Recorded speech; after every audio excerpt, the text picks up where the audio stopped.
வணக்கம் மக்களே. நம்ம இன்னைக்கு எதை பற்றி பார்க்க போகிறோம்னா இண்டிகோ மோனோபோலி. லாஸ்ட் ஃபியூ டேஸாக பார்த்தோம்னா இண்டிகோ சைடில் இருந்து 2000+ ஃப்ளைட்ஸை வந்து கேன்சல் பண்ணியிருக்காங்க. ஸோ இதுக்கு பின்னாடி என்ன நடந்துக்கு அப்படின்னு பார்த்தோம்னா டிஜிசிஏ அதாவது ஏவியேஷன் மினிஸ்ட்ரி வந்து எஃப்டிடிஎல் அதாவது ஃப்ளைட் டியூட்டி டைம் லிமிடேஷன்ஸுக்காக புது செட் ஆஃப் ரூல்ஸ் போடுறாங்க. அதாவது இப்போ இந்த பைலட் வந்து இவ்வளோ நேரம் தான் இதை ஓட்டணும், ஃப்ளைட்டை ஓட்டணும், அதுக்கப்புறம் இவ்வளோ நேரம் ரெஸ்ட் எடுக்கணும், இவ்வளோ டைம் லிமிட்டுக்கு தான் அவங்களை யூஸ் பண்ணுங்கிற மாதிரி புது செட் ஆஃப் ரெகுலேஷன்ஸும் நாம்ஸையும் கொண்டு வராங்க. அதே மாதிரி அதை வந்து இண்டிகோ கிட்ட வந்து ஃபாலோ பண்ண சொல்கிறாங்க லாஸ்ட் 1 இயர்லேருந்து. ஆனால் அவங்க அந்த லாஸ்ட் 1 இயராக ஃபாலோ பண்ணாமல் அப்படியே ஏதோ ரீசன் சொல்லிக்கிட்டே வராங்க. அப்புறம் லாஸ்ட் மந்த் என்ன ஆகுதுன்னா திருப்பி டிஜிசிஏ வந்து இண்டிகோ கிட்ட போயிட்டு இதை ஃபாலோ பண்ணியே ஆகணும், இந்த ரெகுலேஷன்ஸையும் நாம்ஸையும் ஃபாலோ பண்ணியே ஆகணும்ட்டு ஒரு ஃபோர்ஸ் பண்ணி சொல்கிறாங்க. ஸோ இண்டிகோவும் என்ன பண்ணுதுன்னா சரி நாங்கள் ஃபாலோ பண்ணுறோன்ட்டு இந்த ரூல்ஸ் எல்லாத்தையும் நாங்கள் வந்து இம்ப்ளிமெண்ட் பண்ணுறோன்ட்டு பண்ணுறாங்க.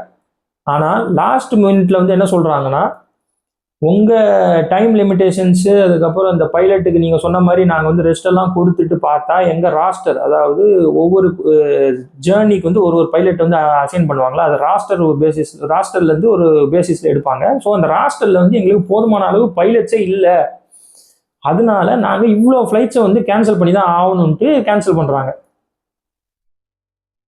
ஸோ இதனால என்ன ஆகுதுன்னா இந்தியாவில் உள்ள டொமஸ்டிக் ட்ராவல் பயங்கரமாக அஃபெக்ட் ஆகுது.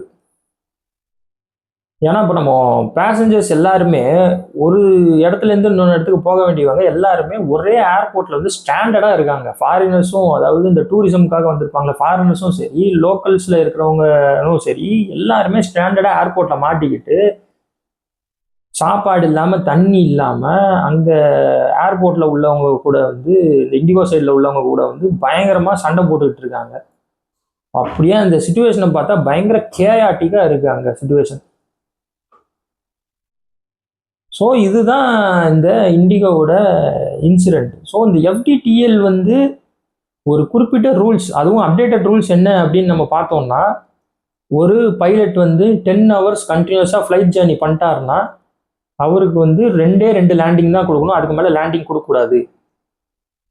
அதே மாதிரி நைட் டியூட்டி டைமிங் வந்து 10 to 6 AM இருக்கக்கூடாது, 10 to 5 AM தான் இருக்கணும். அதே மாதிரி ஒரு பைலட்டுக்கு வந்து ஒரு வாரத்துக்கு கண்டினியூஸாக 48 hours ஆகுது ரெஸ்ட்டு கொடுக்கணும், லீவ் எடுத்துக்கலாம், அவங்களுக்கு பதிலாக ஒரு சப்ஸ்டியூட் வச்சுக்கலாம் அப்படிங்கிற மாதிரி ரூல்ஸ் எல்லாம் வந்து கொண்டு வராங்க. எதுக்குன்னா இதெல்லாம் ஃபெட்டிக்னஸ் இருக்கக்கூடாது அப்படிங்கிறதுக்காக, பைலட்டை வந்து போட்டு அடித்து விழுக்கக்கூடாது அப்படிங்கிறதுக்காக. ஸோ இந்த ரூல்ஸை வந்து ஃபாலோ பண்ணால் ரெவன்யூ லாஸ் வரும் அப்படிங்கிற மாதிரி இண்டிகோ ஆக்ட் பண்ணாங்களா, இல்லாட்டி நிஜமாலே அவங்களுக்கு வந்து அந்த ரோஸ்டரில் வந்து போதுமான அளவுக்கு பைலட் இல்லாமல் போயிடுச்சு அந்த ரூல்ஸ்லாம் ஃபாலோ பண்ணதில்ல அப்படிங்கிறது நம்மளுக்கு கரெக்டாக தெரில. ஸோ இந்த மாதிரி சுச்சுவேஷன்ஸ் வந்து கவர்மெண்ட் வந்து கொஞ்சம் ஹேண்டில் பண்ணணும். ஏன்னா இப்போ மோனோபோலியாக இவங்க இருக்காங்க இண்டிகோ வந்து. ஏன்னா டொமஸ்டிக் ஃப்ளைட்ஸ் வந்து 60% மேலே வந்து இண்டிகோவால் தான் நடக்குது நம்ம இந்தியாவில். ஸோ இவங்கள விட்டால் நம்மளுக்கு வேறு ஆளே கிடையாது. ஸோ இந்த மாதிரி சுச்சுவேஷன்ஸில் கவர்மெண்ட் வந்து ஹேண்டில் பண்ணணும். ஒரே ஒரு ஆளை வந்து நம்பிட்டு இருந்தா அது வந்து இவ்வளோ பெரிய ப்ராப்ளத்தில் வந்து கொண்டு வந்து விடுது. ஸோ நம்ம வந்து இதனால வந்து சரி இந்த இஷ்யூஸ்லாம் சால்வ் ஆனதுக்கப்புறமா இதுக்கப்புறமா நம்ம இண்டிகோ ஃப்ளைட்ஸே யூஸ் பண்ண போகுது இல்லையா அப்படின்னு பார்த்தா அப்படிலாம் கிடையாது. நம்ம இண்டிகோ ஃப்ளைட்ஸ் தான் யூஸ் பண்ணணும், வேறு வழி கிடையாது. ஏன்னா அவங்கள நம்பி தான் ஃப்ளைட்ஸ் இருக்குது. ஏவியேஷன் இண்டஸ்ட்ரி நம்ம இந்தியாவில் வந்து இண்டிகோ நம்பி தான் இருக்குது. ஸோ நம்மளுக்கு வந்து இதுதான் ஆப்ஷன், வேறு வழியே இல்லை. அடுத்தது கவர்மெண்ட் வேறு ஏதாவது சொல்யூஷன் கொண்டு வர வரைக்கும் இதுதான் ஆப்ஷன். அவங்க சொல்கிறத வந்து கவர்மெண்ட் கேட்குற மாதிரி ஆயிடுச்சு. ஏன்னா இப்போ வந்து சில எக்ஸம்ஷன் கொடுத்துருக்காங்க. இந்த ரூல்ஸ் கொடுத்தாங்களே எஃப்டிடிஎல்ல, அந்த ரூல்ஸுக்கே வந்து இண்டிகோவுக்கு மட்டும் ஸ்பெஷலாக ஒரு எக்ஸம்ஷன் கொடுத்து அடுத்த February வரைக்கும் டைம் லைன் கொடுத்துருக்காங்க.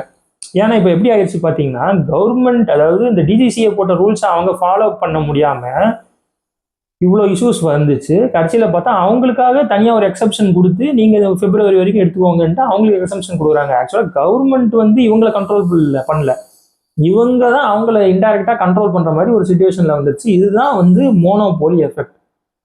ஒருத்தன் தனி காட்டு ராஜாவாக இருந்தான்னா அவன் கடைசி வரைக்கும் அங்கே ராஜா அவன் தான். ஸோ அந்த சுச்சுவேஷன்ஸ் தான் இப்போ இங்கே வந்திருக்கு. ஸோ நம்ம இந்த ஃப்ளைட்ஸ் தான் யூஸ் பண்ணி ஆகணும் அடுத்த சொல்யூஷன் கொண்டு வர வரைக்கும். ஏன்னா இப்போ ஒரு படத்துல விவேக் சொல்லுவார்ல, இந்த 2 விரல்ல ஏதாவது ஒன்று தொடுன்னு சொல்லிட்டு ஒரு விரல காட்டுவார்ல, அது மாதிரி தான் நம்மளுக்கு சுச்சுவேஷன். நம்மளுக்கு ஒரு ஆப்ஷனே கிடையாது. இந்த ஒரு விரல் தான் அந்த இண்டிகோ. ஸோ நம்ம அதை தான் யூஸ் பண்ணி ஆகணும். ஸோ கவர்மெண்ட் என்ன கொண்டு வருதுங்கிறத, என்ன சொல்யூஷன் கொண்டு வருதுங்கிறத நம்ம பொறுத்து தான் பார்க்கணும்.